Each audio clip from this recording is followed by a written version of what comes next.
I cannot do the presentation over there. So after the presentation, you'll be going back to the hospital or what? No need already. They asked me already. to go back 3 days later. I'm supposed to stay another 2 nights. Huh? Okay. Yeah, Okay. so it's better. At home, it's so much better. Why Huh? go hospital? Sorry. Oh, I have my knee surgery. Yeah. Sorry, my ankle surgery. Ankle surgery. Ankle, Yeah, change the new ankle. no, repair the old ankle. Cannot change, but there's a repair. Now can run faster, walk faster, huh, brother? Yeah. Brother, speedy recovery. Thank you, Canon. Okay, then we shall start our session. Maybe Sister Lily, please take over. Yeah, okay.感恩 brothers and sisters.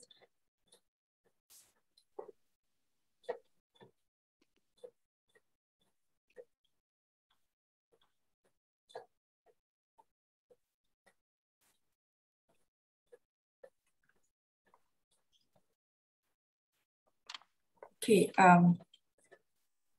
warm welcome to our Bookmasters, Brother Chiu Huang, Hualien Dharma team, and brothers and sisters around the globe to Saturday Hualien Dharma Talk. A very good morning. Let us start the session for today.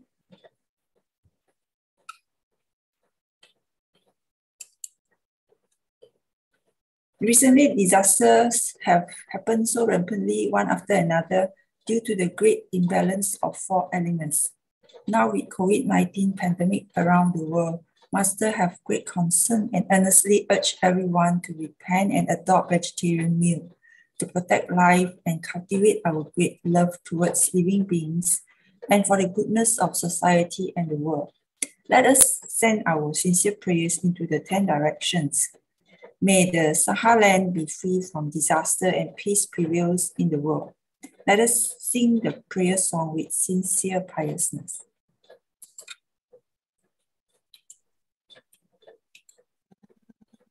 My heart, I feel deep gratefulness. All my heart is filled with sincere prayer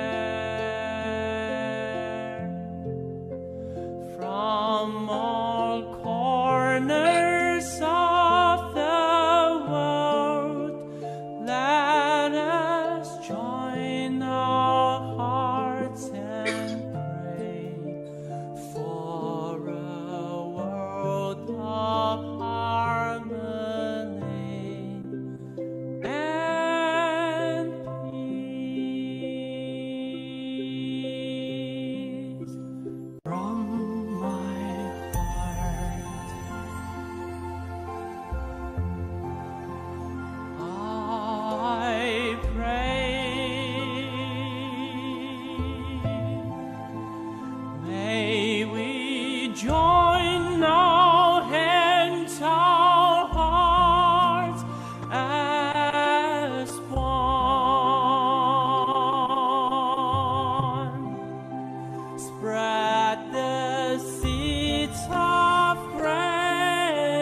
May all minds be purified. May there be peace in the community. May there be no disaster in this world. Let us recite the universal love and blessing. With loving respect, gratitude, and confidence, let us wish every person in our lives a healthy body, an enlightened mind, and total fulfillment in universal love. Now let us expand this consciousness to include every person in the world, every being in the universe. Let our unified love make this wonderful world even better. Let us all immerse ourselves in the joyful embrace of universal love. Almost gratitude. Okay. Before we hear the wonderful sharing, let us invite Brother Robert to lead us in paying homage to Triple Gems. Let us pay our respects for these teachings and explanations to the Buddha and Master Cheng Yen by making 3 sincere bows. Please rise, palms together. First bow. Second bow. Third bow. And a bow to our beloved Abode Masters who could join us today.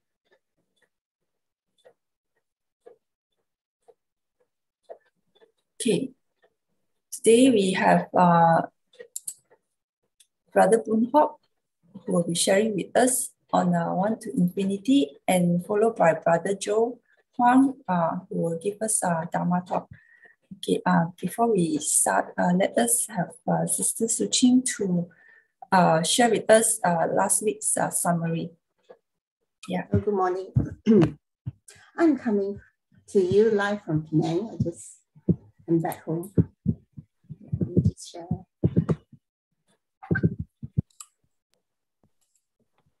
Okay.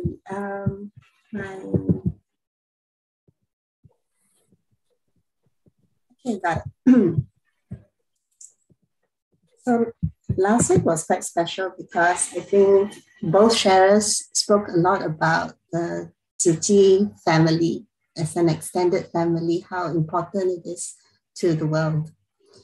So first, Brother Joshua, he shared about the lessons learned from impermanence in life. Brother Joshua earned a ticket to study in the US in 2009. With many good friends and teaching activities, his world seemed just fine. He just got to do meaningful work while serving in many cities, confirming his faith and strengthening his belief in the goodness of humanity. Then one day, impermanence struck as if out of the blues. An accident left him crushed, broken, and extremely bruised. He was rushed to the hospital, and there for 9 days he laid in a coma, his body lifeless, as his Tzu Chi family prayed. As he recovered from his surgery of metal rods in his legs, the Tzu Chi family gathered and did whatever it would take to get Brother Joshua's parents to be with him so that he can heal a lot faster. For his own recovery, he needed to master mind over matter. It took some time, as therapy is not a miracle overnight. But Brother Joshua did get better, much to everybody's delight. He is back to the States to continue his studies by doing his master's. Now ever more mindful of the fragility of life and more respectful of his body hereinafter. He expressed gratitude to his biological family for all their love and more, and to the Tzu Chi family, whose brothers and sisters will extend help at a moment's notice right up to your very door. And Sister Lee San shared about her own personal tragedy. In this morning's sharing was solemn as it touched on a loss so deep. Sister Lee San's mother passed away in Malaysia, and in the States, she did weep. She could not return as the pandemic disallowed movements across borders. She could only turn towards her Malaysian Tzu Chi sisters and brothers. The Tzu Chi family gathered in a congregated force and did the best they could, even extending their respect as normally a family member would. From food preparations, accompanying Sister Lisan's father, to streaming events live to Sister Lisan and taking part in prayers, the Tzu Chi family is one. Through all the countries, there is no distinction. This family is there for you in every city and town and neighborhood of every nation. Sister Lisan said it best when she highlighted that whilst Hualien is our spiritual home, every place that Tzu Chi has set its footprint, you are assured you are not alone. She dedicated a song to her mom, sung live with Brother Vauru strumming his guitar.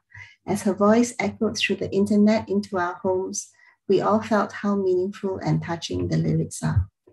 And so that's all from me. Now I pass over to Brother Robert, who will introduce the next speaker. Brother Robert. Yes, yeah, thank you, Canon Su Ching. Yeah, what a wonderful summary. Always joy listening to Sister Su Ching's lovely sharing. Okay, good morning, brothers and sisters. It's a great pleasure for me to introduce our Gold Cup speaker, Brother Sun Hock today, who is going to talk about One to Infinity. This is a subject which we should all be deeply interested as we walk the Tzu Chi Bodhisattva path. The first time I met Brother Sun Hock was, I think, more than 10 years ago during our maiden trip to visit Tzu Chi Indonesia. At that time, I remembered he was on crutches, literally on 2 crutches, and his leg was injured.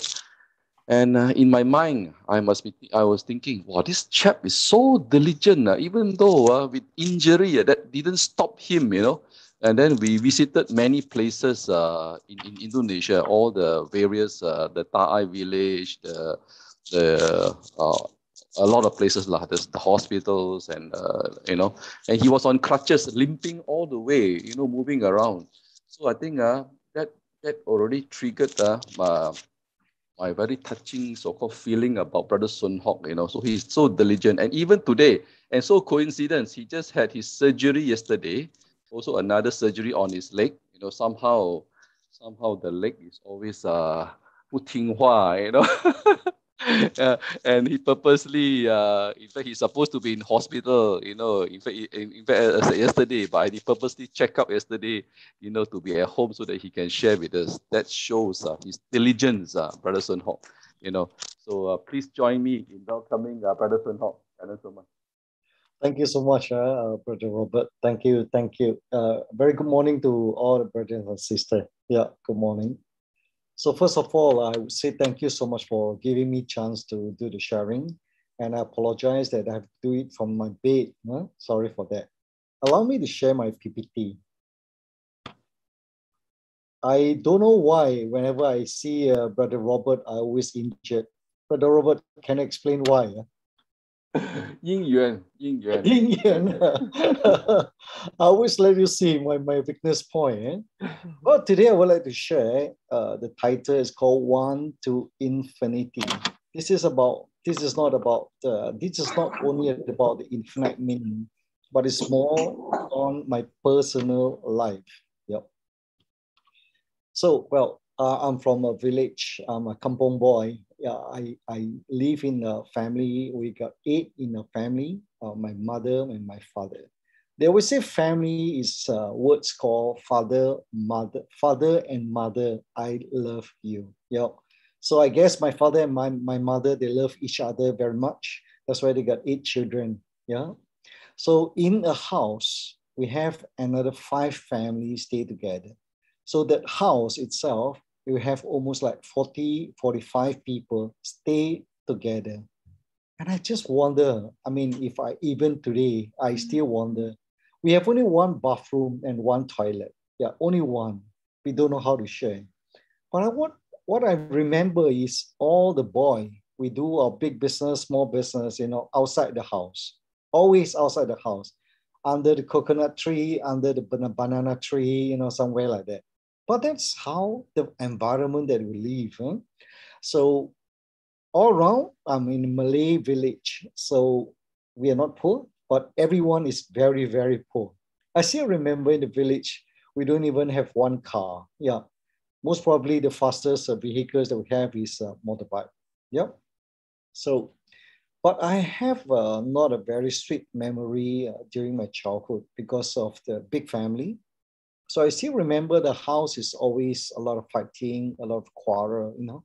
Adults, they have their adults fight. Children, they got a lot of children fight every day without fear. So for me, from young day, I always think of one words. What does the true value of life?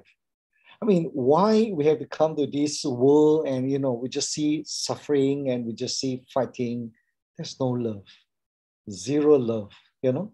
So this is what my personal experience in the family.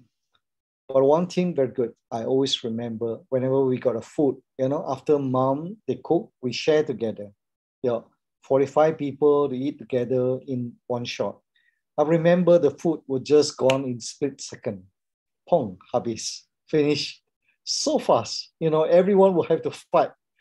It is not like today our children, we have to call them and ask them, please come and eat, you know, yeah, you can enjoy. But in old days, no chance, yeah. And we have a chance to eat meat only twice a year. One in Chinese New Year, and another one is the Ghost Festival. But drumstick, I always remember, drumstick always go to the eldest brother. We have no chance to eat drumstick at all. My dream is very simple. I have my first dream at the age of 10. Yeah, as I mentioned just now, one of the people, one of the young men in our village, he ran away from home at 15. Yeah, because he think his house also got no love. So I want to learn from him. So at the age of 10, I got a dream that I want to leave this house because the house got no love, always fight. Yeah. So my first dream is not to become an engineer, is not to become a doctor, but my first dream is to run away from home. So I told myself at age 15, yeah, when I grow taller, then I want to go away from home. Well, when I come to 15, one day I came back from school and I saw my mother cry. Yeah, she cried quite badly, quite sad. Then I asked her why. Then she said, our neighbor, sons is married, but they never invite us because they think we are too poor. We are too poor and we don't have money to give them ang pao. Yeah. So that time I told my mom, don't cry. Trust me. One day I will give you a lot of money. Yeah. So since then, I start to ask many adults, Malay, Indian, Chinese. I ask them, teach me, tell me how to become rich, you know? Until one day, I met friends. She is always number one in school. Always number one in school. Yeah, everyone look at her, you know, she is a brilliant student. So I asked her, can I ask your father to teach me how to become rich? Her father is a teacher. So I went to her house and asked the father. I say, Teacher Chong, can you teach me how to become rich? But the teacher said, no, if I know how to become rich, I don't be a teacher, but I can teach you how to become a good student. So he is writing the calligraphy. So he gave me a word called 自强不息. This is what he teach me. He say, if you can do self-improvement, if you improve yourself every day, your life will change. Yep. So since then, I asked him, then teach me how to become number one in my class. This teacher Chong challenged me. He said, beat my daughter. Then you become number one, you know? Well, since then, I start to ask him a lot of questions. He gave me books. Then the daughter gave me free tuition, you know? That's how I learned. 3 months later, I become number one in the class. But by the end of the year, I become number one in the whole school. Yeah. So I beat the daughter 9 months later. I always remember when I read this Wu Liang Yi Jing, Infinite's Meaning, when I read the sentence called, the life of today can be changed. Yeah, really. And that will bring a different tomorrow. But what we need to do is we have to have a very positive mind. And the most important, we must have a so-called a right direction. Just imagine if I ran away from home at 15, my life would change today. Will be totally different from what I have. Well, so always I have one goal. Since I study, then I always have one goal in mind. I want to enter the best university in Malaysia. In a village, none of the people studies university. I'm the first one. Yeah. So I always told myself, my goal is to enter University Malaya, which is the best university in Malaysia. So I studied hard and I managed to enter University Malaya. In university, I found my love, where is Liken, Sister Liken, yeah. So I really appreciate her that she is the one that who bring me into Tzu Chi. She is the one that would tell me life is very important. When I start to studies, after I finish my studies, when I start to go to work, I still remember I got one big order. The company, that time the company turnover is about 500,000. So I met one customer, he can buy a lot of things. He can buy a lot of products. You know, the first time I met this customer, he took me to see his factory, his house, his land, his shop. Yeah. He tell me how rich he is. So he started to buy something from me. First round, buy cash. Second round, buy cash. Then the third round, he started to buy bigger quantity. Then we start to give him terms. The company turnover is 500,000. This customer buy 200,000 from me. Very happy. My boss is very happy. My boss say, "Oh, Soon Hock, you're very good staff. You managed to get so much sales for the company." Well, but unfortunately, this customer never pay. They never pay me. You know, I almost cry. I go to his house, go to his office every day. No, I'm from village. I'm from kampong. In a kampong, we don't have bad guy. In the real world, there are so many crocodile. I really don't know. You know, this is the first time I got cheated. Yeah, I felt so sad. I went to his house. So I went to his house almost every day. I wait for him outside the gate. Until one day, the wife came.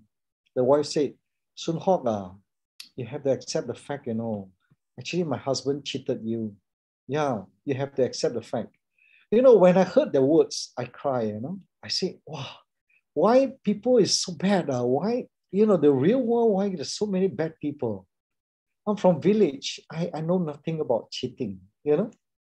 When I first touched the real world, then I just realized in the real world, really got bad people. So the wife see me quite pity. I went there almost like about 2 weeks. Yeah. Then one day the wife gave me the check of 50,000. 50,000. So one day I managed to meet this gentleman. I met this gentleman and asked him, "Why you want to cheat me?" You know, this gentleman just say one words, "Because you are stupid." Because you are stupid. 因为你傻, he said. Yeah. So this is my first experience. Then I call my boss. I say, "I'm sorry. This is a fact, you know." And I cost the company loss 150,000. But I promise you one thing, I'll pay you back. You know, I'll pay you back. I'll work harder to pay you back. And you can deduct my salary. 150,000 debts to the company. And the time my salary is only 1,500. Yeah, how to pay? It took me 100 months to pay, you know? Yeah. But I told my boss, I will pay you back. My boss is very good. My boss said, this is risk in business. No, but I want you to promise one thing, work harder.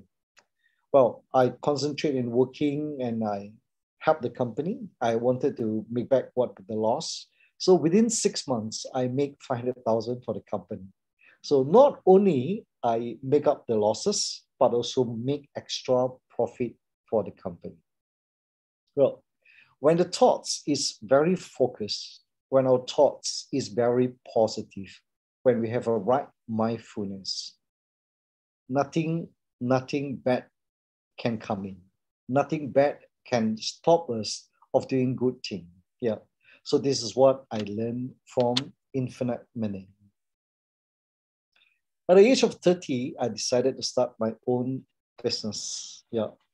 I am quite loyalty. I work in one company only for 8 years. From a salesperson, from a salesman, I become a general manager.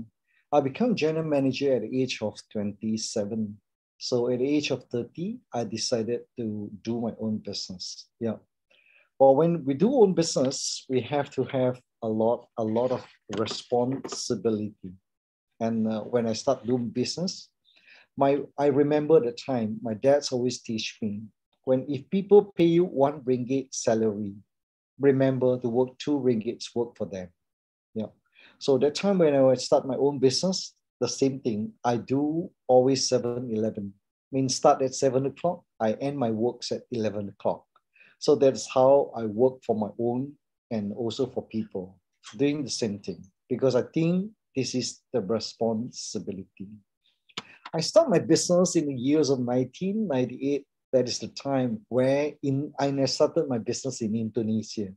That is the time where Indonesia got riot, they kill Chinese. Yeah, they got looting, they rob everywhere. Every day people got killed. Every day you will see some shop that burned down in Indonesia. So high risk, but at the same time, when you got high risk, you got high return. So every day when we went out to see customers, we don't know what will be the next. When we see the street is very quiet, then we know something has happened. I still remember this one day, we went out after visiting the customer. The whole street is quiet. Yeah. Then we know something is wrong. So my driver turned out off the road. True enough, there is a killing in the highway. There's killing in the highway. Yeah. So we are so lucky when we escape from the bad thing happen. Yeah. And there's one day in my place, my shop. Yeah, I rented 2 shops. There's a one row of the shop of 32 shops. And the first 2, 3 is a bank. When we reach home, most of the shop was burned down. I can see fire from far away. I can see fire. And I really got a shock, I thought that's not my place. But true enough, that is the place where our shop is. Our neighbor got robbed. Everything fled. Everything fled. Out of 32 shops, only 4 shops is safe. 2 of them is my shops. And I asked, after the case, then I just noticed that we are helped by the parking attendants. Because the parking attendants in old days, in normal day, I always buy him breakfast. And I always invite him to come to join me for dinner. Because I sleep alone, I stay alone in the office. Yeah, it's an office, and also I stay the same place. I sleep in the office. So often, because I always eat alone, and I always invite these parking attendants to have dinner together with me. So when people come to rob my place, he is the one, and he and the brothers and the mother, he is the one who protect my shop. He tell people this shop belongs to good people. You cannot rob them. Yeah. He told me he saved my shop with his body. Yeah. When people want to come, he almost like lock himself, holding the drill, the gill. Yeah. I'm so touched. And my shop is safe. Nothing happened. But if I look at my neighbor left and right, all destroyed. Yeah. On my left-hand side is the shop selling electronic goods. From downstairs to upstairs, 3 shops, all flat. Yeah, all flat, nothing left. But we are so lucky. And that time, I understand, if we treat someone good, If you treat someone good, you will get good return. You will get good reward like what I have. Yeah. So from that time onwards, I told myself I want to take up the responsibility to help poor people. Back to 1998, 99 in Jakarta, actually there are a lot of shops closed down. So many people got no job. We always remember when I told my staff, these people, they come to become looter. They rob a shop just because of one reason, because they are hungry. So that time we start to help people from what we have. So we also take out the responsibility to help 10 poor family. So my luck was very good, and my business go very smooth. Yeah, from first month I started my business, I already made money. So I made good money in very short time. Yeah. But I always think in very positive way to do business. But unfortunately, when the more money I make, actually I lost myself. And I always think money can buy everything. Money can do everything. Money can change everything. So I myself has changed to become a different person. One day when I went back to hometown, so my mom told me, he said, Hok, you're no longer a naive guy. You're no longer a naive child. You become so materialistic. Everything you talk is money, money, money. Everything you talk about, power, power, power. You're a different person. So I met after that, I met one of the teachers, the school teacher. Same thing, the school teacher told me, he said, Soon Hok, you're so much different. No? You're a different person, you know? And I went back home. I told my wife, we have discussion. Then my wife said, it's time for me to do self-correction. Yeah, he said, if it's not, I will have confused mind. I will be in panic one day because my mind is not towards the right direction. Yeah. So my wife told me I need to practice right mindfulness. Towards money, we should be the one to use the money, but not the one used by money. I'm very glad that at 40 years old, I know Tzu Chi. Yeah, this is life totally changed. In Tzu Chi, I always told all the friends I like traveling. Yeah, we travel a lot to Europe. Almost every year we go to Europe.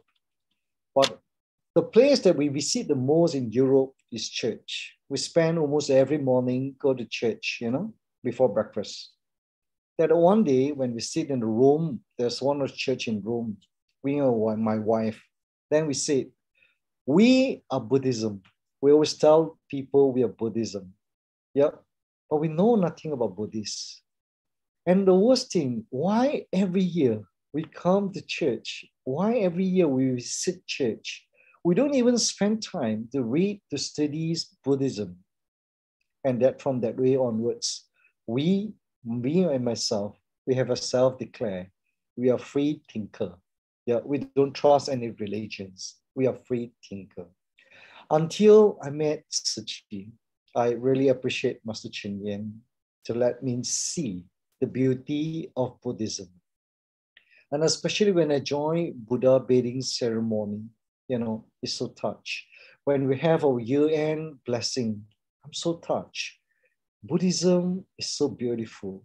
Buddhism is the religion that really can walk together in our life, that can practice in our life. That is something that can bring us to become more intelligent. Yeah, to bring us a lot of wisdom in life. I felt myself in Tzu Chi, it's just like a reborn. Yeah. First thing I learned in Tzu Chi is to queue. In Tzu Chi, everywhere you go, I joined the entrepreneur group to Taiwan. Yeah, when you come down from the hotel, you got to queue. When you go to bus, you got to queue. When you go to the Jingxi Hall, you got to queue. You go to canteen, you got to queue. We are like kindergarten boy, then everything. Last time we used to do a lot of buttons up, but in Tzu Chi, we have the buttons up, you know? This is so much different than, as I told you, I started my own business, I'm a boss. Boss always like to do the talking. We don't listen. But when it comes to Tzu Chi, we learn the first lesson, to listen.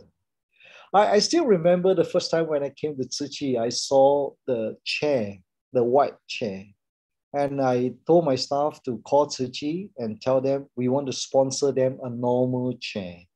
Because I found, Tzu Chi, your chair is so small. This is for kindergarten.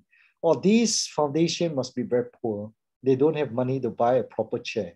So I asked my secretary to call Tzu Chi. We want to sponsor chair to Tzu Chi. Then we start to know, well, the small chair is because we have to humble, lowering down ourselves.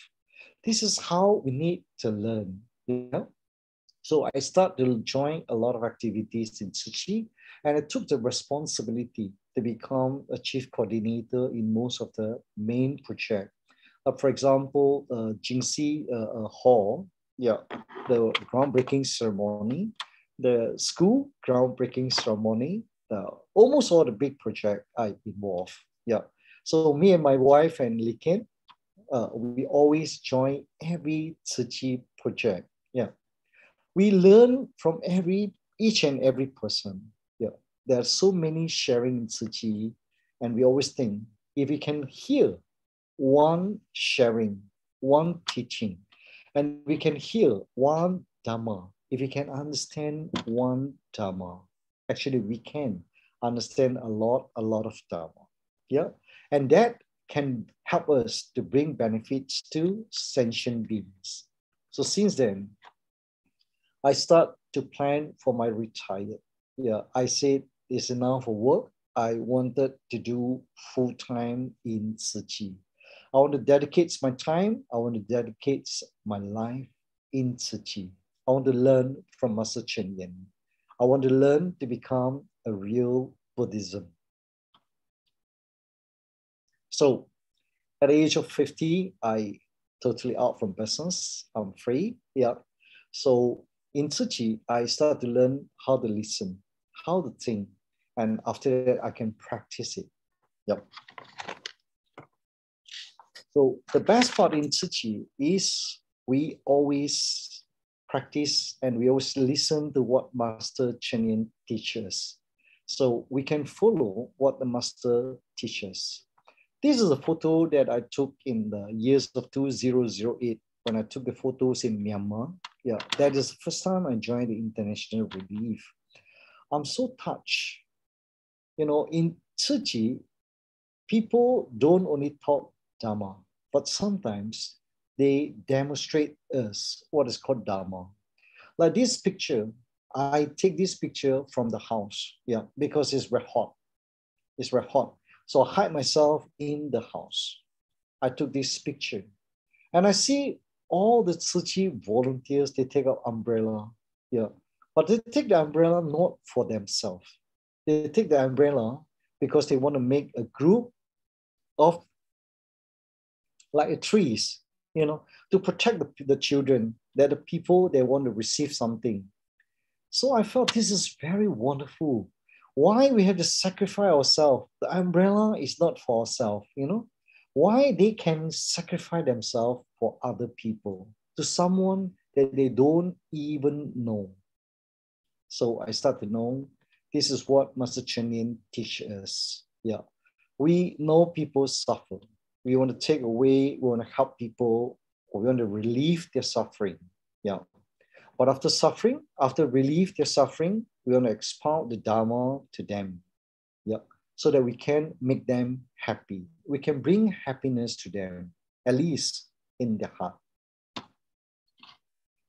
So before I left the company, I told myself, I want to give something, I want to leave something good in the company. So we start to plant a good seed in the company. So this is my office in Malaysia, Indonesia, and in China. So Jacqueline is my staff in Malaysia. So she's my All my company, my receptionist is blind in China, in Vietnam, in Indonesia, in Malaysia. My receptionist is from Blind Association. I get them from a blind association. Her mom is about 75, always have to worry about the daughters. The mom talked to me many, many times. She said, if one day I die, I don't know what to do. I don't know what to do with Jacqueline. I always worry, she said, you know. When Jacqueline worked with us for 10 years and we give her the awards to travel to Australia, and we give her free tickets to the mom also, so that she can bring along the mom for the free tour. So the mom texted me from Australia. She said that she is worried for Jacqueline for life. She never thought that Jacqueline would be able to take her for overseas trip. She said now she felt the heart is at ease. She felt so calm. And finally, she believed Jacqueline can take care of herself. We always promise the mom, if anything happened to her, we will help her to take care of Jacqueline. We want to become the eye for Jacqueline. And all the staff in company always help Jacqueline. They go to Jacqueline's house to pick up Jacqueline and also send Jacqueline back to house, their home, every day. This is another staff named Wati in Jakarta. She became blind after fever at 5 years old. And she's very smart, very talented person. And she told me she wanted to join the Blind Association. And she wanted to join the English debate in Beijing. She wanted to represent the country.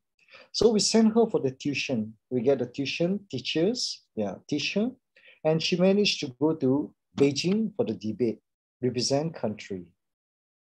And the best part of her is she met three presidents. And this president is called President Jokowi. She met President Jokowi twice. And at one time, the tax department came to the company, and the tax department said they want to give a lot of penalties to the company. So when this tax department, the Pengarah, the head, came to the office, we asked Wati to do presentation. After that, this Pengarah, this head, suddenly cried. I don't know what happened. Then after that, I asked her why you cry. She said she also got a sister is a blind, and they always think that sister is rubbish. They cannot contribute anything. And they always put the sister at home because they say it's a burden for the family. But when she saw Wati can do so much thing, then she said, I have to learn how to treat my sister better. A few months later, she came to me. She said, Mr. Tan, I wanted to borrow Wati to become a star, to become a so-called ambassador for our tax department, because she wanted to use Wati to encourage Indonesian people to do e-filing for the tax. So this is the advertisement that put in Indonesia the television for Wati.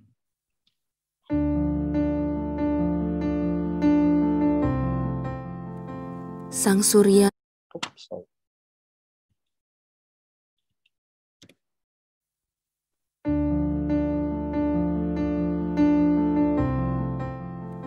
Sang surya selalu terbit dan terbenam di mataku. Semburat jingganya merona, memenuhi kalbu. Dalam duniaku, hidup ini penuh warna. Hidup ini syarat dinamika.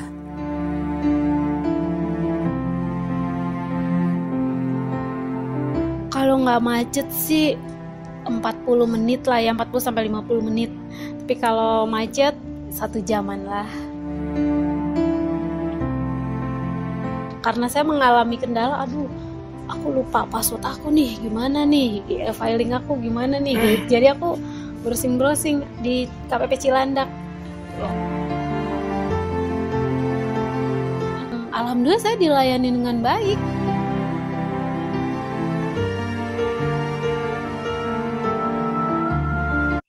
Well, Wati need 45 minutes and to come to office. She need to take 4 times bus. Yeah, change 4 buses to reach office.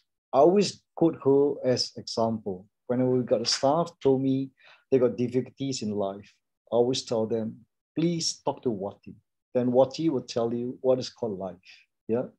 So she becomes so famous, and this advertisement is used by tax department for 3 years, continuously.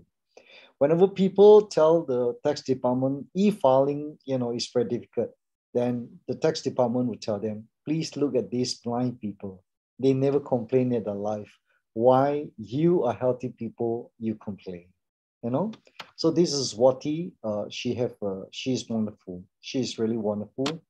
And she is the president for the Indonesia Blind Association for 2 years or so. Yeah. And this another gentleman called Tay.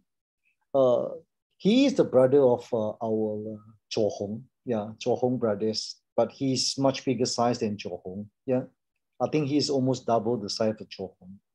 When he came to office, he also got blind because of the fever, because of high fever. When he came to office, he never smiled. You can look at his face, he's always not happy. Yeah, he's always not happy. So, but I told him, if you want to get free rent, you have to go to recycle station. If you go to recycle station every week, then I give you free rental. I'll pay for you. So at first he's not very happy, but he still go to our recycle station. Yeah, because we want to get a free rent. Well, after he went to the recycle station 1 time, 2 times, and 3 times, yeah, he get himself used to it. And he found a lot of love from brothers and sisters. He found that everyone loved him so much, He became a very popular person in that recycle station. And Tay have very bad terms with his mother. Yeah, he don't talk to the mother for a long, long time. Yeah, at one time during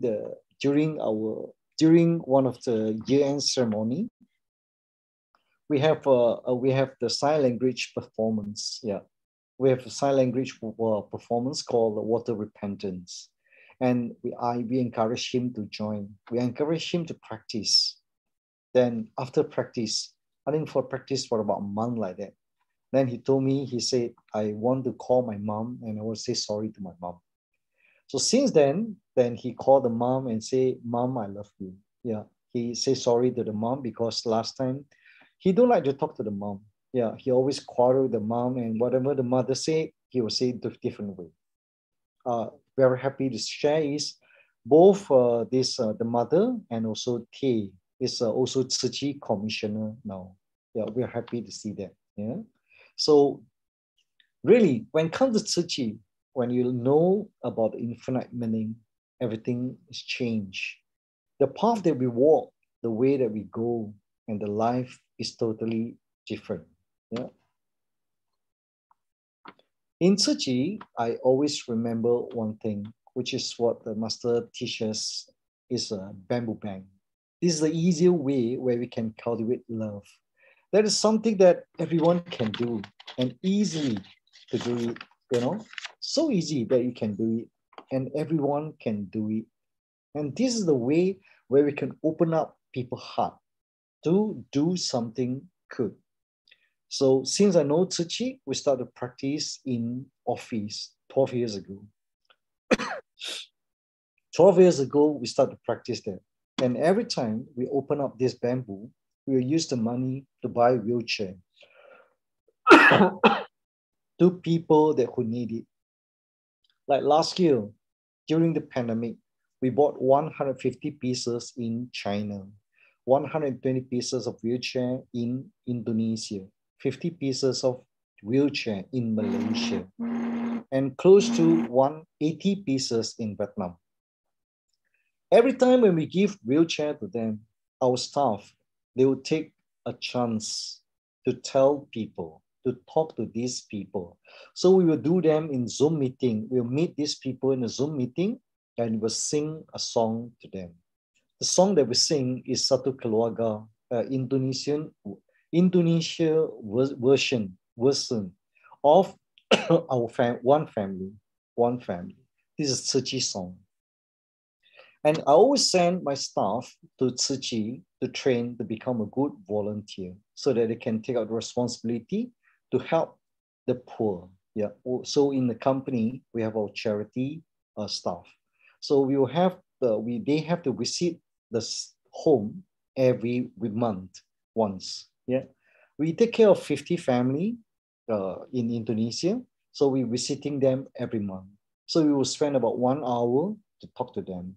So different staff will go to different houses. But what always Master told us, after we talk to them, then it's time for us to talk to them Dharma, so that we can give them happiness.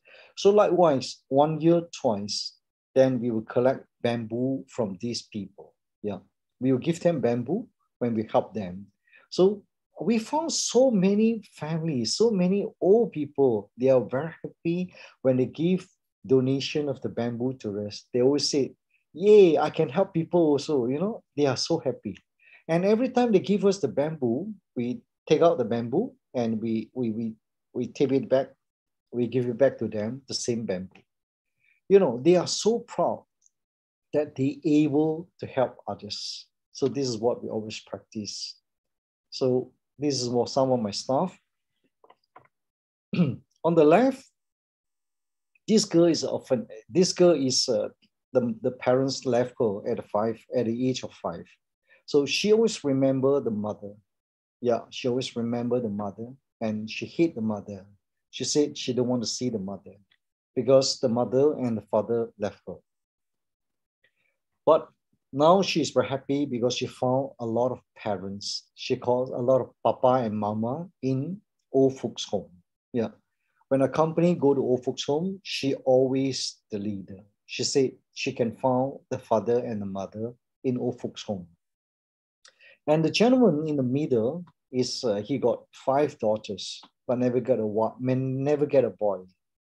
He always blamed, and he even wanted to get second wife because he believed by getting second wife, he was able to get a chance to get a boy.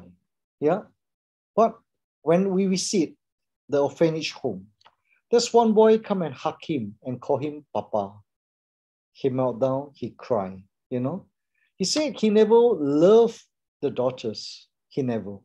But today onwards, he go back, he want to love his own children, yeah. On the right-hand side, there's a girl, there's my staff. She married for almost 10 years, but cannot get children, yeah. She always blame her and the husband, always say they try all the way, everything they try, test tube baby, this, that, you know, yeah, but they couldn't get. When they went to this orphanage home, yeah, this is a mental retarded home, a special home, yeah. The children hug her. Then she told me, Mr. Tan, now I got a lot of children. I don't need to have my own children. They are my children. So this is what Master always teaches: when you help others, actually you're helping yourself. This is another project that we do in old folks' homes. You know, the people don't know what to do, and they always sit and wait for people to give them something. So after 5 years of service, we asked the owner, what else that I can do to help more? Then they said, get them some activities, get them more activities. So I rented the land next to this old folks home. Then we make it flat and we start to plant vegetable. Those yellow color shirts is all my staff. So every week we got different staff from different department. They will visit these old folks home, and I get 2 person every day to help them to plant vegetable. Yeah. So these old people, they are so cute. Now they are the one who plant the vegetable. They put water. And sometimes because of too many rounds of watering, actually they flirts the place, you know, and vegetable die because of too much water. Yeah. And they're very happy because every time when you go now, last time they always wait for people to give them something. But now when we got visitors, they always give visitors their vegetable. They are very proud of their vegetable. So whenever I visit this place, I always got a free kiss. They always like to kiss me. Yeah, they always like to hug me and kiss me, you know. This old lady are so cute. Yeah. Sorry, we don't have enough time, so I go the last one. So this is what we did during pandemic. And Master told us during pandemic, we have to do more, we have to eat vegetarian. Vegetarian is the only way, only solution that can solve this pandemic. So we used to have 2 days a week in the office to eat vegetarian. Yeah, it's a veggie meal, 2 days a week, and we call it Happy Meal. We do it on Wednesday and as well as Friday. But since the master told us to eat vegetarian, so we started every day. In a week, every day we have to eat vegetarian. So this is the meal that we prepare for our staff. And for those those work from home, we will send this vegetable to them house to house. Every house we will send to them. For those who work from home, you want to make sure they eat vegetable. We want to make sure that they eat more vegetable, eat less meat. Yeah. So we buy this vegetable pack every week, and we want to help the small farmer. So we buy direct from them and we send to our staff house. Yeah, we send by Grabs. It costs us a lot of money, but I think this is worth a lot. And especially in China, we also do the same thing. Yeah, we have 1,200 staff. Almost about 600 of them are work from home. So we have to send to 600 families. In Jakarta, we have about 80 staff, one company, and another company, 220. Most of them work from home, and we send to their house. After this, we told them not only eat free, but we want you to maintain the vegetarian. So after you eat food, make sure, after you cook, make sure you make a simple video and you share this video in a group. So every month, we will choose for the best presentation, like this kind of video. Makan VG itu selain enak, teman-teman, sehat dan kuat. Ayo, berbanyak makan sayur ya, supaya badan kita tetap sehat dan kuat. Lingkungan sehat, dunia pun Salam sejahtera sehat. Bapak Ibu dan saudara-saudara semua. Seperti yang kita ketahui bahwa PT Tata Rasa Primata. So another video is to show us that when we give to customers, a local customer, we want to promote vegetarian to the customers. So we tell them what we eat. So from this video, we will choose the good video and we will share the recipe, vegetarian recipe, and give it to the customers. And this is how we send the video to our customers.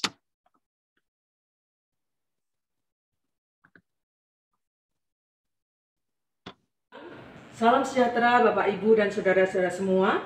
Seperti yang kita ketahui bahwa PT Tata Rasa Primatama setiap hari menyediakan menu vegetarian. Vegetarian banyak manfaat.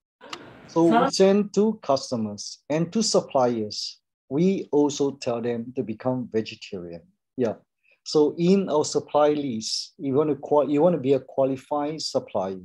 We wanted to know how many meals of vegetarian that you eat in a year. Yeah. At least you have to tell us you have to eat certain amount of vegetarian in a year. So this is how we send to our supplier in China. 大家好，很荣幸也很感恩今天有这个机会跟大家一起来学习了解素食与环保。每个人都很希望有一个健健康康的身体，没有病苦，能够快快乐乐的过日子。首先呢，我们来看公司 PT Tata Rasa Primata。 So this is how we do it in companies. Of course, we also do some more activities, like for example, every year we will ask the staff to wash feet for their parents. Yeah. So wash feet for the parents to at home. Then they will take a video for us. Yeah. So in the company 15 years anniversary, we also ask the staff to do it. We invite all the parents to Jakarta, and we do it in Jakarta.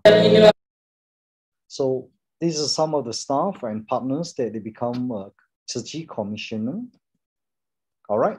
And the last, this is what infinity. Me and my wife, Likian, we make a vow. We want to follow Master this life, next life, and forever life. Thank you. Thank you so much. Thank you. Deepest感恩 to our Bapa Sun Hock for presenting such a very motivating and uplifting sharing. I'm so touched by your inspiring sharing, Brother Sun Hock.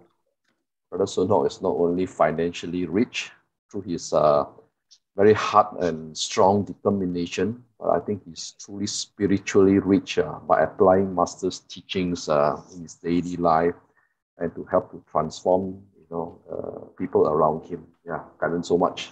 I think just like us, I'm sure Brother Joe Huang has also been inspired by Brother Sun Hock. I'm most privileged and humble now to invite Brother Joe Huang to express his valuable and wise comments. Over to you, Brother Joe.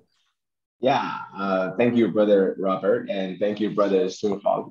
It's indeed an amazing story, starting from when you were young and all the way to what you're doing now. It is indeed one to infinity. I think when you were young, living in the house of 40 with only one toilet, I'm sure many people, when you start hearing the story, probably would not have guessed how this story is going to turn out. Or this will just be another inspirational story where you have achieved or overachieved, where you have founded your company, you became the top of your class, and then the top of your school, and then you achieved, you went to the best school, and then you done well. There were up and downs when you were working, and then you done really well to open your company. Most of the story would stop there, right? Most of the fairy tale or the very good stories would stop there. Felt good stories would stop there, telling you that you have a very good life beyond that. But I think what is different is that you started to go down the path where, because of Tzu Chi, because of your heart, you began to realize that there are more things than just life successes. That means to bring love and kindness to others. And the most amazing story, the story began to take the turn when you began talking about the, I think it was Wati, and then there was another. There's a few. I think you talk about your receptionists where they're all blind, and that was it literally opened my eyes up. No pun intended, but it opened my eyes up. Well, there was something very different. And I think it started to go very differently. I'm sure there were a lot more. I mentioned to Sister Chu Ching that we should give you more time because you took the effort to get out of the hospital because you were afraid that the line wasn't going to be stable enough. So that's something that I appreciate, that we all appreciate, that the effort that you took to make this happen, so that you could share with us. I really thank you. There were a huge part that you skip over, right? You talk about recycling in the company probably, and then you talk about many things. And then the effort that you're doing to promote vegetarianism, I was so touched because you are really doing everything you can, okay? Not just with the elders, not just with your staff, but also people that, and I wanna be very frank, that the people that you are helping, you are truly influencing them, because these are your staff that you can influence. These are your suppliers that you can influence. And I think if we all can do something for the people that we can influence, then I think this world is already going much better, right? The worst thing is that those people that we can influence, we don't even try. And that's the hardest part. But I think what you're showing is that you're capable of exerting your influence to guide them. And I think that's something that's very important. So thank you. And I wish that there were more time. I do hope that you can continue, take as much time as you need. Brother Robert, just give him some more time. Finish the part about recycling. I think everybody would like to hear more about the stories. 2.0. 2.0. 2.0. Oh, 2.0. Okay. Well, or maybe when the ankle is finally better, when finally Brother Robert doesn't have to introduce him because, oh, I saw him in crutches and now I see him, with the ankle surgery. Why always the legs and the feet? I'm not sure, but it's just the affinity. So once again, thank you, Brother Soong Hak. It's very, very inspirational, and it sort of ties in with what we are going to talk about, or what I'm going to talk about today for everybody. And let me do a segue into very briefly what I'm going to share. And once again, thank you, Brother Soong Hak, and also thank you, Brother Robert. What I'm going to talk about this week, continuing from last time, and it's been a while, was that I'm going to talk about the 4 all-embracing virtues. And coincidentally, it just happened to be coincidentally that is what Brother Soong Hak had shared with us. He had done so much of all the 4 virtues. And I wanted to bring out to the Chinese 四摄法, because Brother Soong Hak mentioned that because he's the boss, he's a lot of talking, but not enough listening. But I think he listened a lot. But he just talked about, some of the more normal understandings of what a boss is. And the Chinese character of 四摄法, the 摄, or the embracing, requires 3 ears. Okay, there's one hand, and then there are 3 ears. And I think it's very interesting how if you want to embrace others, or if you want others to embrace you, how listening is so important. Okay, but listening is important, but it also makes speaking important, right? So it's not just that you have to listen, but if other people are willing to listen, then you need to speak in ways that people are willing to listen.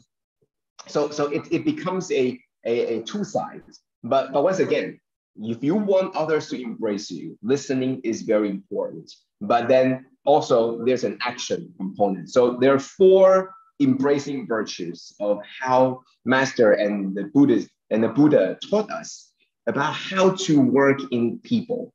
Because people, we often have very, very different needs and very, very different ideas. So how do you make it so people work together in a very harmonious way? And Master Buddha taught us all embracing virtue, that is charitable giving, beneficial conduct, loving speech, and collaborative efforts. I'm going to go through them very quickly because I think Brother Soong Hak has already given us very good the true embodiment of what these 4 are. But very quickly, so charitable giving is the voluntary giving of help. And Master taught us that what is this charitable giving, right? Offering a simple greeting, something very simple, right? Offering well wishes, that's also giving, right? If someone is carrying something heavy and we offer them a hand, these are all forms of charitable giving. So it's not something like you must be doing, giving money or giving assistance or something, right? Even a simple smile, even a well wish, that could be something already constitute a forms of charitable giving. And just like what Brother Soong Hak, I will refer back to the story often because that's how I felt. The part where Brother Soong Hak gave his staff, Jacqueline, I think it was Jacqueline, and the trip to, I think it was Australia, and Jacqueline took her mother with her, and the mother wrote to Brother Soong Hak was that she couldn't feel at ease until now everything seems to be okay with Jacqueline. And I think it wasn't the giving of the free trip to Australia, right? It was the fact that it was more than just giving this material gift, but it's more of a hope, right? Giving the hope. So that's all sort of charitable giving. And I just wanted to point that out. Master also said offering mutual assistance in our relationship is also a practice of charitable giving, right? So if you're just helping each other, right? Even if you are not like Brother Soon Hock, who you can just offer jobs or consistent financial assistance to others, you could still offer what you can. Everybody, we can always offer some smile, a little bit of assistance, you know, your strength, your effort, your energy. That's all part of charitable giving, right? So essentially, giving what is needed. What do you need? What do you need right now? Let me help you.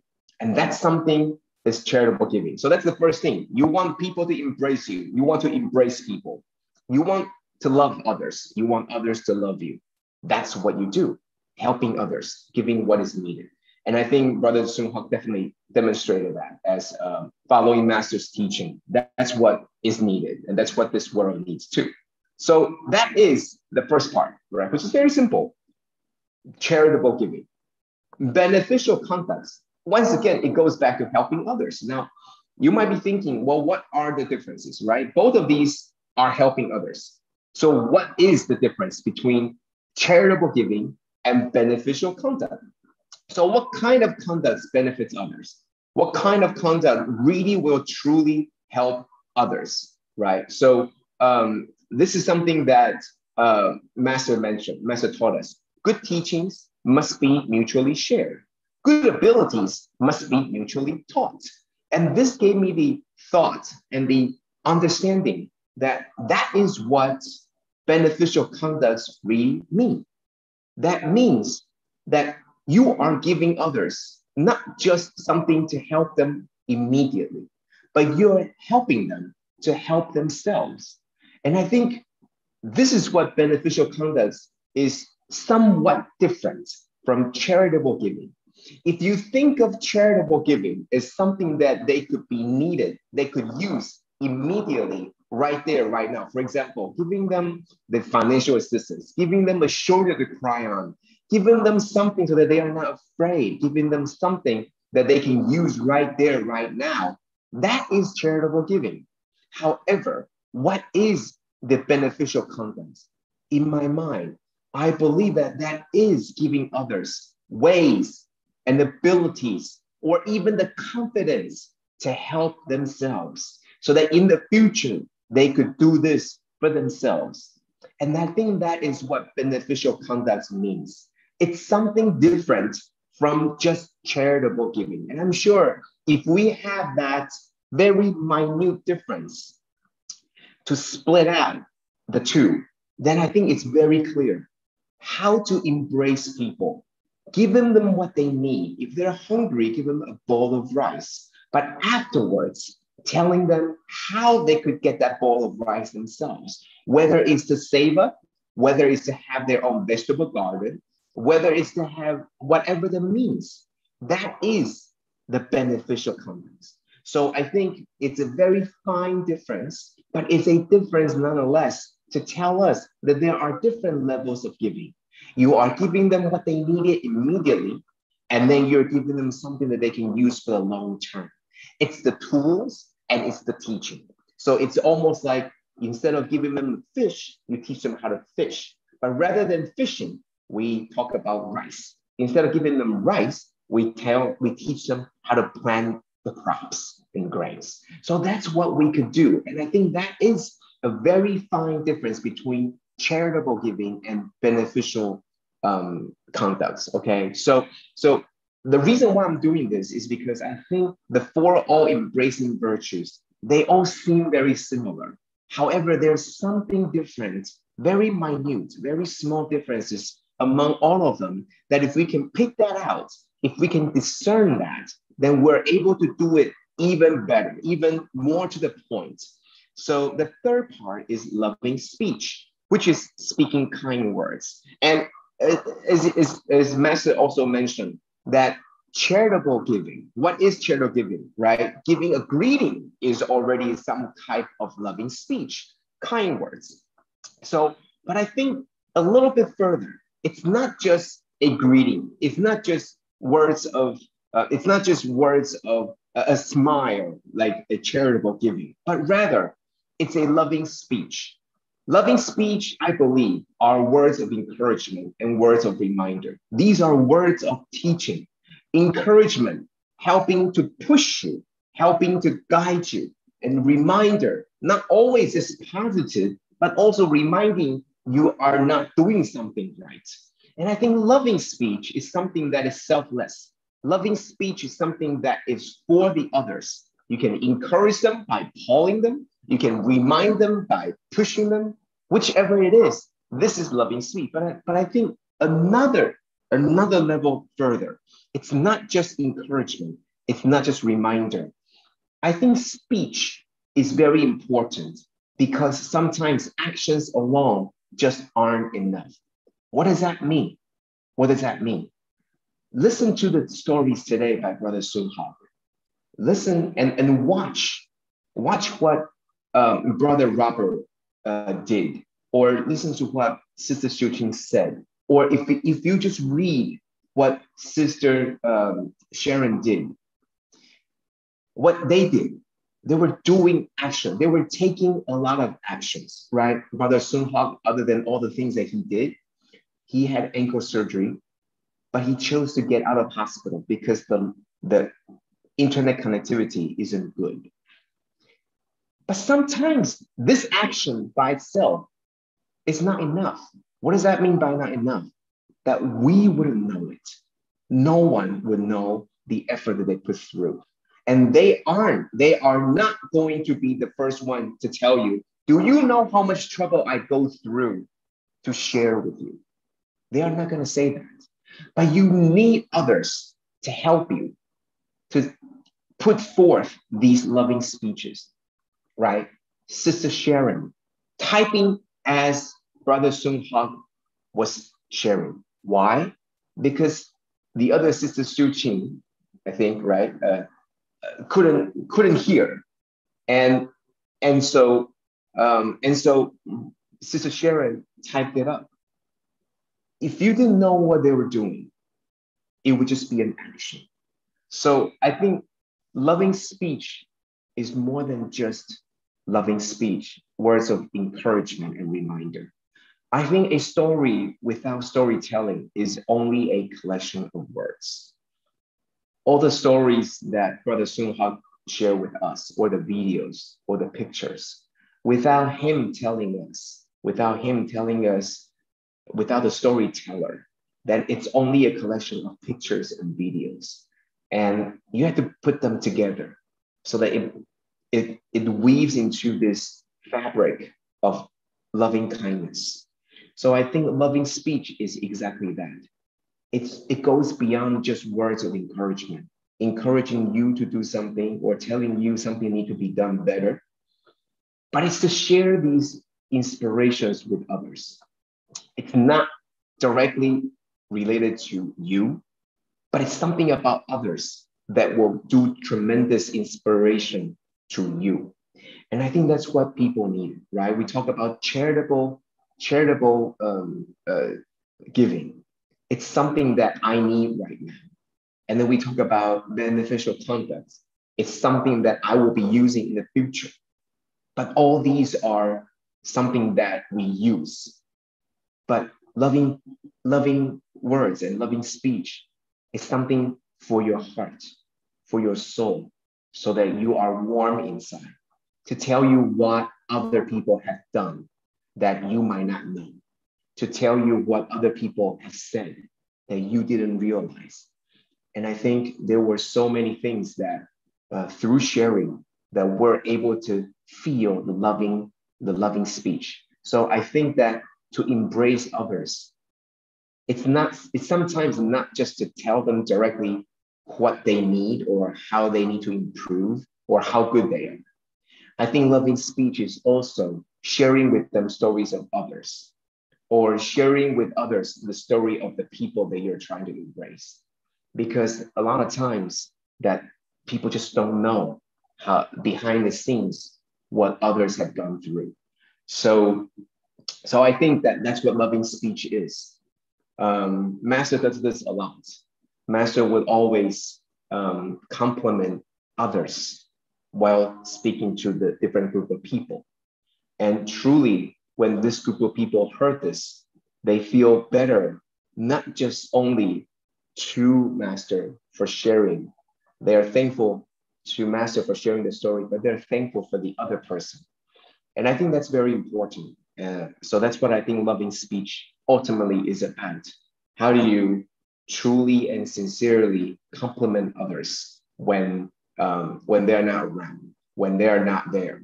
And that's loving speech. It's not only to talk to them directly, but it's rather to really share the stories that other people didn't know, but they were benefited. Okay, so that's what I think loving speech is. Collaborative efforts. It's just basically collaborative, right? Collaboration, working together in unity. I would like to take one step further. I think all these have a lot of ideas and a lot of thoughts in every one of this. In that, I think in this particular collaborative efforts, I think working together or joint efforts just isn't enough. And I think that what it means is, if you're working together, it's just like, what Brother Sun Hawk mentioned. I'm using his stories now. Brother Sun Hawk mentioned that within that house, there are 40 people living, but all he wanted to do was to get out of the house, was to get out of that family. So I think it's not just living together. I think it's living together with unity or in unity or with love. Same thing. Working together and joint efforts just isn't enough. You need to be collaborative. You need to work together in unity. Otherwise, it's not enough. And that's what the fourth part means. And the fourth part talks specifically about unity, working together, having this collective goal. And I think out of the four, there is a progression. The first part is charitable giving, which is I am giving you help. I am giving you what you need.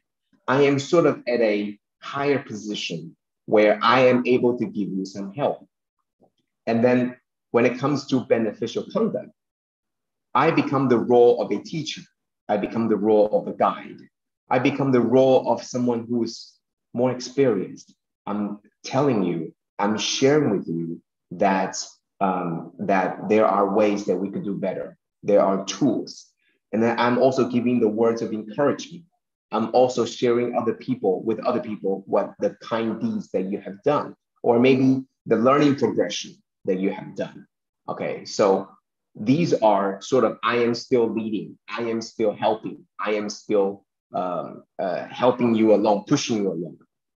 But finally, what is collaborative effort? I think finally, there no longer is a position where you are the boss, where you are the leader, where you are the teacher or the guide. Finally, collaborative effort in unity means that you are now working together to resolve a collective problem. You are in a way no better than anyone else, but we're working together side by side as peers. And that comes out a lot of times when, for example, a boss founded a company and now many people and staff work for him, right? So he's giving everybody the necessary help, whether it's financial assistance, whether it's the techniques, whether it's the knowledge. He's giving everybody the guide and also the means to improve themselves, and then encourage them or reminding them that they could be better doing all these things. But finally, working together, meaning that when you devote yourself into charity, into Tzu Chi, into the caregivers, into the whether it's the orphanage or the elders' home, you realize that you are working as peers, that you are in no better shape than they are. And they might even have more experience, or they might even have more techniques and tools, or they're even better at this than you are. So it becomes peer relationship. So I think it's a journey from a beginner to novice to peer, that it's a growing journey. It's a growing journey for the person that goes from beginner to novice to peer. But it's also a journey for someone like a brother Sung Hawk mentioned in his story about the chair, you know, how it brought chuckles to me when he talked about having his secretary called in Tzu Chi and said, "Let me replace all your chairs." And then he found out that it's really to humble themselves. So it's a journey for the other person or me from beginner to novice to peer. But it's also a journey for a boss, for a teacher, to be someone who is a giver, someone who is a teacher, a guide, eventually becoming the peer. And how many times have we heard that the students of yesterday becomes the co-workers of today? How many times have we seen that the brothers and sisters next to me could be the age of my children, or the brothers and sisters next to me could be the age of my parents, and now we're calling each other brothers and sisters, right? So it's a journey for everybody to become eventually peers, because in front of Dharma, we're all peers. There isn't anyone who is more adept, because we're all still learning. We're all learners, and that's why it's a journey. So these are the four all-embracing virtues. Charitable giving is very basic, giving what is needed to help them. Beneficial conduct, I believe, is something that you are giving them the tools, you're giving them the teachings so that they are able to help themselves, they're able to improve themselves, and even better, they're able to give this to other people as well. And so this beneficial conduct can move on and can go on, can be passed on. Loving speech, I think it's essentially, fundamentally, these are words of encouragement, these are words of reminder, and but ultimately, I think it's the ability to share stories of others, sincerely sharing the stories of others, how they have contributed, how they have helped others, you know, without their presence. You know, you're telling them, you're saying good things about them without them, you know, knowing, or without them around. And eventually words get around. So then they understand that you appreciate it, and they understand that this is what you've been doing. And that's how people embrace you, and that's how you embrace people too, right? Finally, collaborative efforts. We are now peers. We're on this journey together. You know, this is something that I learned a lot from all of you. Just imagine 6 years ago, where we were not like this. And we were sort of at the very beginning, and I am giving somewhat of an idea. I wasn't sure what I'm doing either, but we're sort of guiding each other. And now this is definitely something that we're learning alongside each other. I'm learning so much from all of you, and then we're learning so much from the masters and also everybody. And I think that's very important.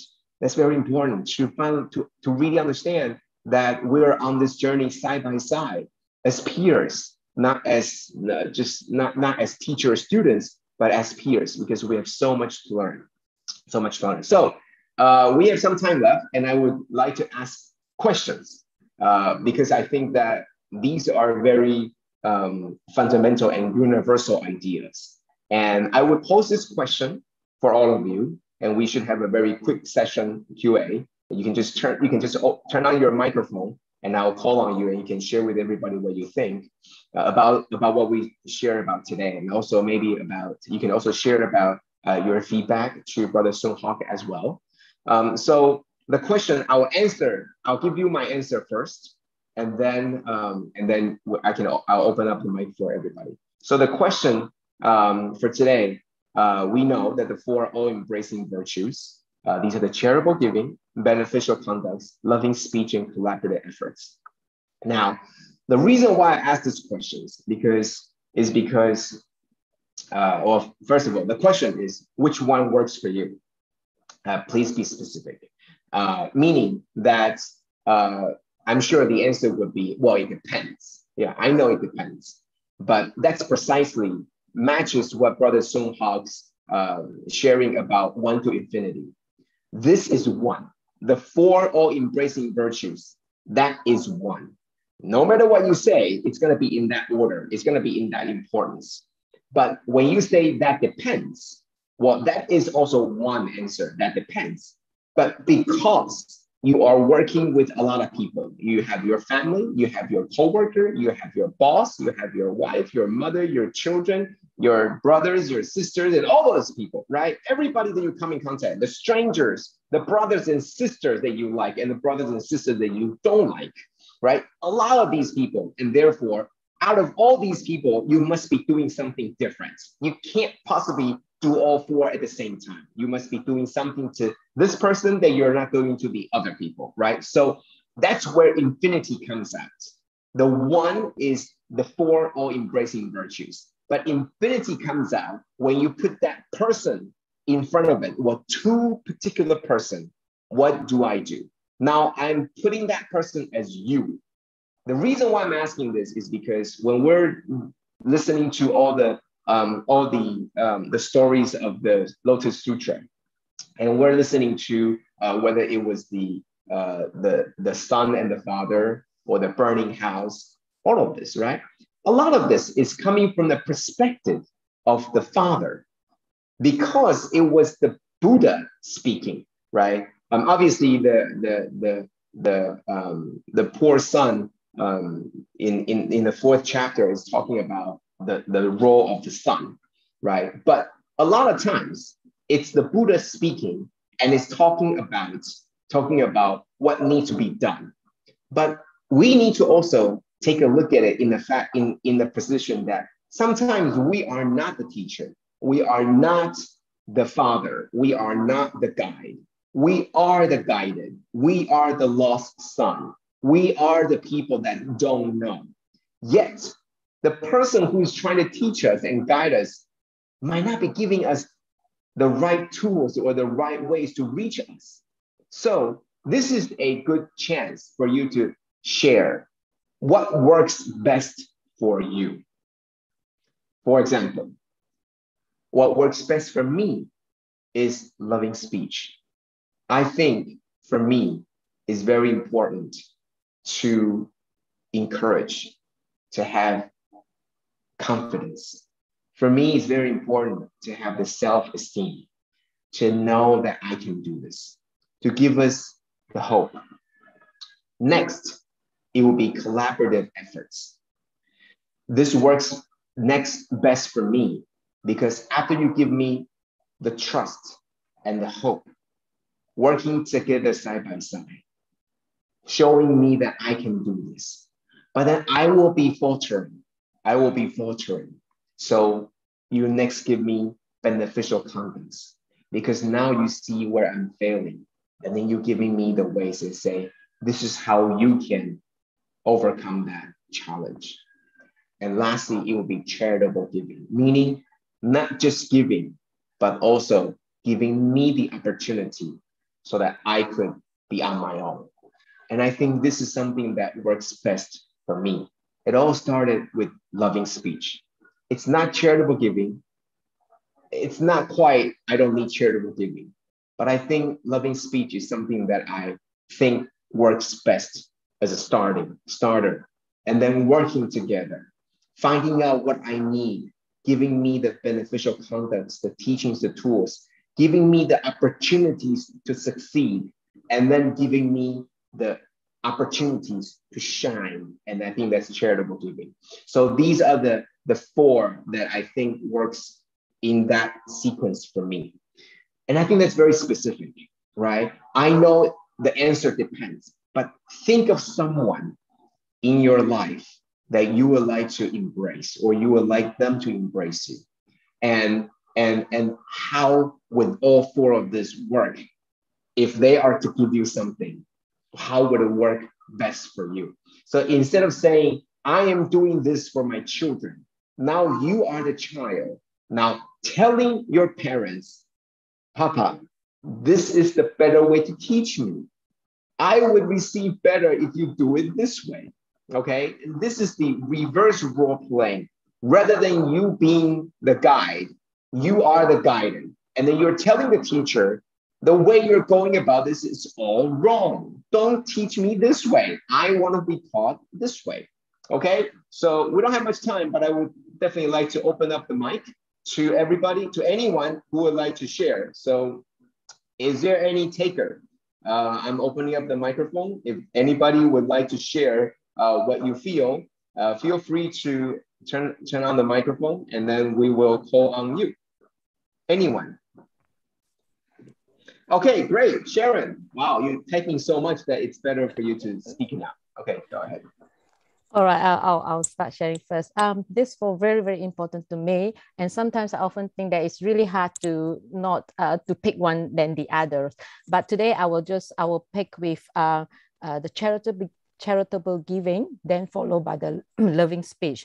Why do I say so? It's just using my own examples. I'm a cancer companion, so I go to the hospitals a lot to accompany sick patients who go through really hard times, chemotherapy and so on. So when I'm needed, my doctors will often call me, Sharon, please go and help. These patients couldn't even open her windows, because it's so depressed and so sad and want to give up life or something, And what I'll do is, the first thing I do is that I'll go there as a charitable giving person. So I will give them encouragement, give them hope, give them words of love and so on. How do I give the words of encouragement and hope? Is because it's using my own examples, and my doctors will also encourage me and say, see, Sharon, only 10% chance of survival. She made it, and look at her today. She looks good and everything. So you have 50% survival, 6%. Don't be afraid. Just don't be afraid. You can do it. And so that is the immediate charitable giving, I suppose, just to be there. And sometimes you don't have to do much, just being there will help. And next thing, I would use my wait, Sharon. Sorry, wait. For you, I'm not talking about for other people. For you, I'm not talking about doing this giving for other people. What would be best if, for example, I would like to embrace you, right? You are the audience, right? So what works for you? Okay, you are the child. You need to explain to your father. Now you're teaching me this way, I know, but I need to be taught this way. Do you know what I mean? For you, what will work for you? If your husband wants to tell you something, what works for you? Did it start with charitable giving? Did it start with, doing something for you, or helping you, or saying loving words to you, or working together? What works for you? That's what I meant. As for me, it's also a bit charitable giving because I need the immediate help. Right now, I need the help. For example, if I already lose it, I can't do it anymore. I need a word of comfort or something, to push me up. So with that charitable giving right away, it solved my immediate problem right away. So I will still use the very same one as charitable giving. Then only loving speech come with it, because the loving speech is to me is like it's like a continuous thing, like how this loving speech can take away my fear. For example, if I don't have that courage and all that, even though today, now you give me that courage, I know I can fight it. But then tomorrow, when you're not here, how am I going to do it? I become dependent on you because I need your word of courage again and all that. But to able to carry on, just like to the patients or to myself as well, I think that it is really important, because I can't be there 24 hours all the time. But that loving speech that you mentioned, always when I am in need, I always think back that words of courage. So when I was sick myself, a lot of brothers, sisters from Tzu Chi came to help me. They tell me stories. They tell me all the wonderful things of what happening at Tzu Chi, for example, right? And that gives me the oomph that I want to go back to Tzu Chi and help. I want to be part of it. I want to go and help others. And that is when I thought to do that, I got to be well too, So when I face pain or difficulties or whatever, I don't think of it that much, because I just leap through it. I don't know how to say it, but that's exactly how I felt, and I was thinking my mind will be, because I always, myself, based on experience, when I couldn't move and I couldn't hold a glass, when my body is in pain, when I can't even go to the toilet, the only thing that is function in my whole body is my mind, my brain. It's never damaged. It's always there and working 100%. You know, whereas hands can't work, I can't walk. But because of the power of the mind and the power of the surgery, brother and sister help me, talking to me, give me encouragement and that sort of thing. It comes back, it plays back. And that courage helped me go through my difficult times. So giving at the straight away, and then loving speech is another one. Thank you. Here's my sharing. Thank you. Wonderful. Sharon, once again, using her own experience as a patient to give strength to others. I think that's very important. That's wonderful. Okay. Thank you, Sharon. And anybody would like to share? Feng Su, Hui Feng Su. Yeah. I'm Hui Feng Su. Hui Feng. Yeah, I would like to share. Actually, all the 4 embracing virtues actually works for me. But I think the best for me is the collaborative effort. I really particularly like Tzu Chi is because everybody works towards the same goal. It is not to benefit us, but to help people, right? And Tzu Chi is such a well-organized the effort. You know, when you go wrong, you get your brother and sisters to help you, right? And there is encouragement. And most important of all is the opportunity for us to serve. And by serving, we actually gain the joy. So the second one is the loving speech, right? We need encouragement. And we can give encouragement and we can receive encouragement. And that will actually keep us working in searching and serving. That's from me.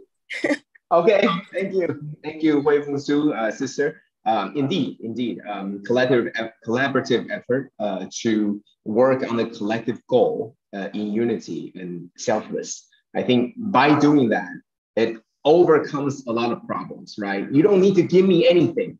You know, I might need help, but I don't need it right now. I'm gonna give help first. And so collaborative efforts is very important.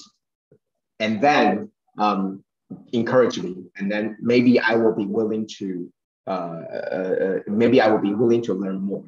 I think this is very important. Yeah, I think if I think back to where I started also, I didn't need your help. I'm in Tzu Chi not because I need your help. I'm here to help others. It's a very arrogant view, but that's what most people hear. Most people, when you're young, you're thinking, I'm here to help people. I'm not here to be helped. So you come in with collaborative efforts, and then people praise you, people thank you, people are grateful for you, and then everything else began to happen, right? You begin to want to learn from these people. You begin to want to take their giving. Otherwise, why would you want to? I don't need your help. I don't need your food. I don't need your anything. I don't even need your smile. I'm here to help people. But it's through collaborative efforts that you begin to melt me. Okay, so for different people, there are different ways. So that's why I'm trying to bring this out, that there isn't just one way only. That's what one to infinity means. It's the 4 same virtues, but when you encounter different people, that's when the infinity comes out. Okay, I see brother Robert was opening mic up several times, and I keep on skipping him. I apologize. Yeah, I think we will allow Sister Yok Mei to share first. I think Sister Yok Mei also mentioned she wants to share. Okay, yes, definitely. Yeah, hi, good morning, Brother Joe, and good morning, everyone. Yes. I'm touched with this Brother Shun Hok sharing this morning. Although this is not my first time to listen to him, but he really practiced whatever he learned in his company and in his life and in his family, and this very our role model. Based on this topic, right, I would like to share with my small little family. Last night, my girl, she was 15 years old. She just finished her exam last week. And the marks that she got for her Chinese is not as per expectation. And she keep on saying that the way of the teacher marking is not fair to her. I mean, she just keep saying that it's not fair. on how the teacher marking and make the mark so low, right? And what I make a big mistake, because I have another son, he was like 17 years old. Two of us is we are very logical person, right? Both of my son and myself, and we try to analyze with my girl about, don't have to depress, don't have to cry about it. So obviously what we given to her is not what she want. And after we spent a lot of time, right, my girl yelled, she cried more loudly and said that, I just need a listener. That I learned that, right? Yes, we want to give, but before we give, we should give our ears and listen to what this person needs, then give as per what the person needs, based on the sequence. Yeah, this is what I learned. Thank you. Thank you, Sister Yokmei. Thank you. We're gonna get to Edward soon. So I wanted to reply to Sister Yokmei. So I also believe that, and a lot of times we are giving something what we think they need. So I also believe, as what was previously mentioned, that maybe through collaborative efforts first, when we work together, when we are side by side, when we finally have some time working with them, sometimes it's not even just listening, because listening might not be enough. If your children telling you how they're feeling, if you're not there during what happened, we might even not understand the true meanings of what what is happening, right? If I tell you how difficult it is for me in school, unless you truly are working with me, that you might just understand the words. So I think collaborative efforts also is very important in that when you're working side by side, there's more opportunities that maybe the people that you're trying to embrace will open up to you and share with you what their true problems are. So then we can try to diagnose better. Sister Suching said that doctors should all learn to give diagnosis using loving speech. For sure, patients will recover faster. Definitely. Okay, so before we go to Brother Robert, we're gonna go to Brother Edwards. Edward, you have a short sharing, Brother Edward.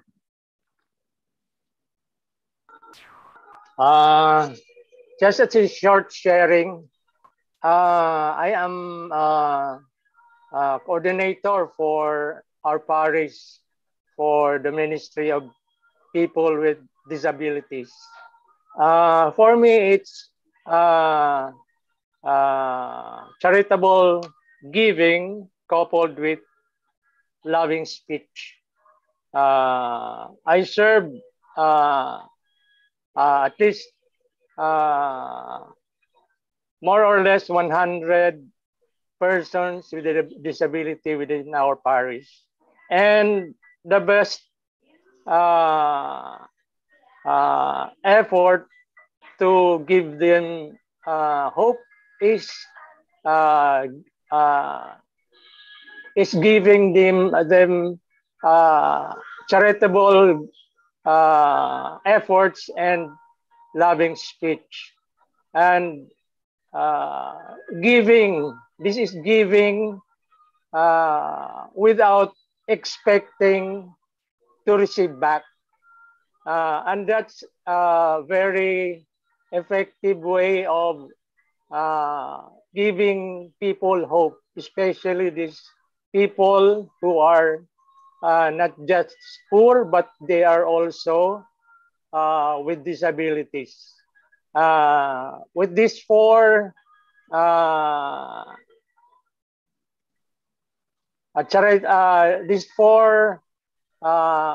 points, I can summarize it as kindness. For kindness, as they say, is the manifestation of wisdom. That's all. Thank you. Okay, thank you, Brother Edwards. Indeed, for those people that are not only poor, who may not be poor, but who are lacking in certain ways, that we can help them. I think that's very important. Loving speech. I think what Brother Edward said echoes very much with what Sister Sharon said.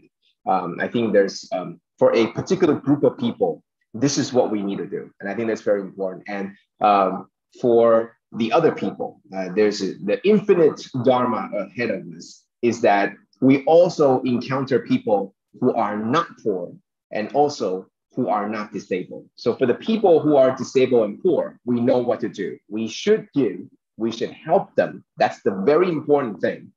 But for the people who are not poor or who are not disabled, what can we do? And I think that's where different people have provided their different ideas. And I think that's very important, because we're going to encounter all these people, right? It's not like you only live in a world where there's only one kind of people. There are all these people, and that's where this Dharma becomes infinite. So before we finish today, lastly, we want to welcome Brother Robert to share with us. Brother Robert? Okay. Due to time constraint, I think I'll have a short one. Yeah, this I would choose beneficial conduct mainly because of from young, I look at my father as a leading role model in the family, because he is the eldest in the family of 10 person. He's always try to help the parents, try to sacrifice for the parents, and try to, just like Brother Sun Hock, help the family, help the brothers and sisters, and do what he can to bring the whole family from the poor so-called situation. And he is always, having this beneficial conduct and, truly display all this beneficial conduct to me, that from young, even though I have not have any knowledge about Buddhism, but I always see him as a role model. And somehow that also influenced me. Now that I'm the eldest in the family of 4, and I have also taken over from my father a company with 200 over staff, I also try to display the same so-called attributes that my father has been doing, so that I can also do my part to influence others as well. Yeah, kind of so much. Yeah. Thank you, Brother Robert. When you were mentioning that, you're talking about your father as a role model figure, I think it just dawned on me that the 4 all-embracing virtues doesn't have to work for people that you know. Okay, so because being a role model, by how you carry out yourself, by how you treat things and overcome difficulties, even affects the people that you don't know, right? For example, Master Cheng Yen, before you know her, how were you attracted by her? She didn't give you any collaborative effort. She didn't give anything to you, or not, in most cases, right? You're not a care recipient, but you just know her, you want to follow her. Why?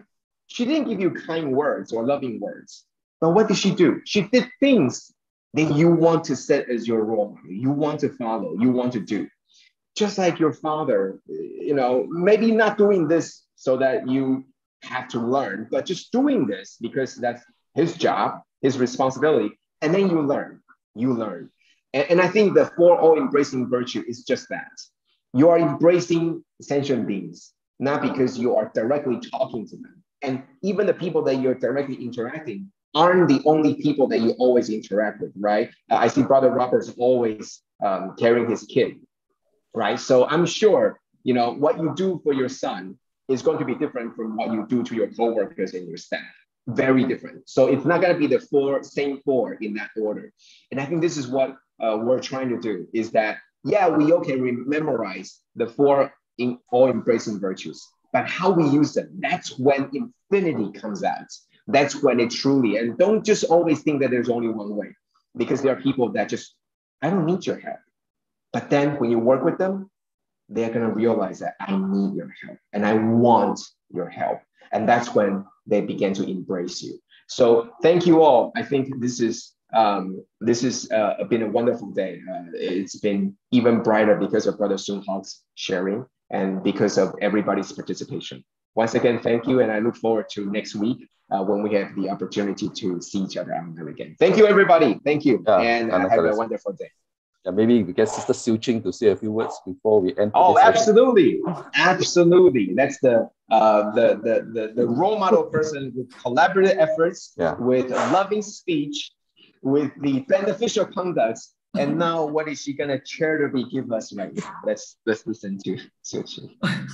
And all our wonderful exemplary role models, Brother Joe, as ever, overflowing with kindness, loving speech words.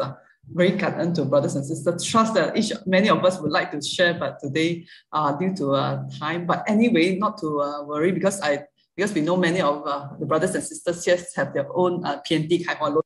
We take this session, they'll be recording and play during your session and share all you want during your session. That's what we are doing at our Lotus Blooming. We bring Brother Joe's session in our Lotus Blooming. Guidance brothers and sisters, for all your time and effort, the collaborative effort. Today, we are very grateful to Brother Joe for guiding us on all these 4 embracing virtues. It's never enough from Brother Joe. Brother Sun Ho, I'm sure everyone is very touched by Brother Sun Ho. That definitely this won't be the only one. There will be more from Brother Sun Ho in future. Inspiring stories. Brother Robert for the great hosting, the great MC. Our sister, the behind the scene, Sister Lily, who's doing this in Kong, the systems, and Sister Su Ching with a weekly summary. We're very grateful for her. Very grateful to her for reminding us what has happened last week. Those who didn't manage to join, through Sister Su Ching sharing, they could also be present, like supernatural power, bringing them to last week's session. Sister Sharon, very grateful to all your Zoom Insight, and Sister Epi, those in YouTube link. I'm not sure, should I say surprise? In the past, YouTube used to have like maybe a few people, but now today the numbers are often at times surpass those in Zoom. So that's the supernatural power of Sister Epi because of her great effort. Indeed, today the 4 virtues you could see like in this platform, and it's raining over here in Malaysia at KL, at least at my side here, because we are having this veggie promotion. Some sisters, some volunteers, they are asking, but at the same time, we are very grateful to Sister Lei Hong, who is very busy at the kitchen cooking the bento set for us. I think, okay, maybe I also wish to take this small opportunity to express the deepest gratitude. Maybe just share a bit since it's raining, we can't go yet to the park. Actually, there are many stories. These particular families where we were at the park promoting, I think it's the fourth attempt promoting veggie. They came to us and the mother asked the son, you listen to the school, they're promoting veggie. It's good to take vegetarian, listen to them and take more vegetable goods, and later we even shared the Tzi Yak Kwan with them, the Tzi magazine, what Tzi people are doing, because at the park everyone had time leisurely, so we can talk more. And we also promoted bamboo coin. Then the parents said, yeah, put money inside the bamboo coin. Then we asked them to bring it back, and we can do blessing at home. And we were thinking, I myself was thinking, wow, so powerful. This family walked to us. Least did I know that before that, Sister Effie and the group, they have already approached this family. They were taking a rest after playing badminton, and they were not so keen then. I think they were observing all of few of us, what were this group of volunteers doing, talking to everyone. We all go into different groups, bringing vegetarian and bamboo coins.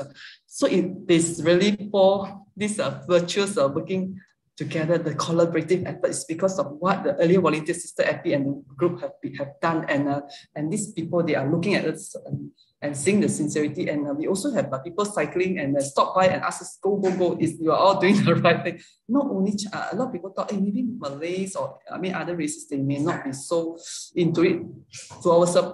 We shouldn't say surprises, because we believe in what Master said. Everyone has this Buddha nature. A lot of the Malays are different races. They came, and the people realize now that vegetarian is the way to go, plant-based. And we have one Indonesian Malay chap, he said he himself doesn't really take meat because he understands the importance of taking vegetarian. So he came and offered his, we have security card coming initially, and later bring the family. This group of so-called a few entrepreneurs, I think people with business, they say, no, we are not interested in this. But later, after listening, they came back and they agreed to take veggie bento, and they left and came back again to take more for their security guards. such is the power of this master teaching, and today the four unpraising virtue.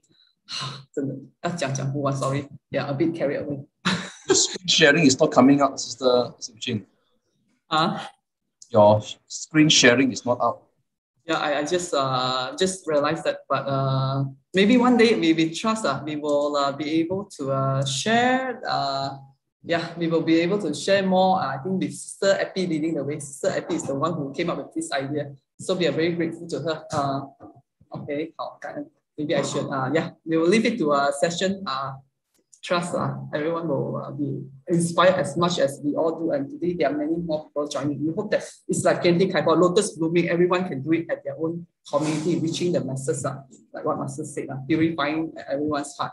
Okay, thank you, brothers and sisters, for your presence and your time. Today is Trust. After this, we have very many good sessions. Brother David Liu, and also at Hua Lian, we also have Teacher Mei Yun with the Kaohsiung online book study teams. If anyone have time to join them, okay, hope that each of us will sustain this Dharma joy and take in another piece of Dharma Master and fall in love with our life. Let's invite Brother Joe to lead us in plain homage.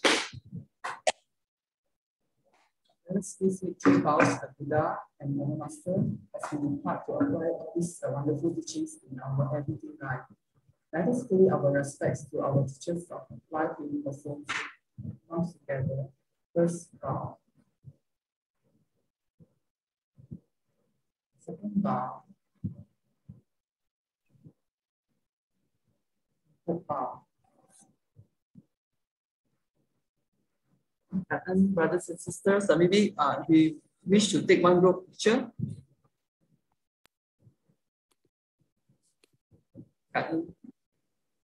Wow, the rain stopped. Yeah, it's getting. They know that volunteers have to go out to promote vegetarian and then move on.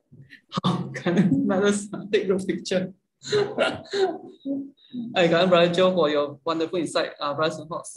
I noticed in other chats there are people posting Brother Sun Hock's picture at home. I wonder how they managed to get access to Brother Sun Hock. Everyone is very touched by Brother. Sister YY taking a picture. Anyone have more insights can continue to share with us. Everyone. Bye. Okay, bye-bye. Bye. Take care. Bye. Stay safe and stay healthy. Okay, bye-bye.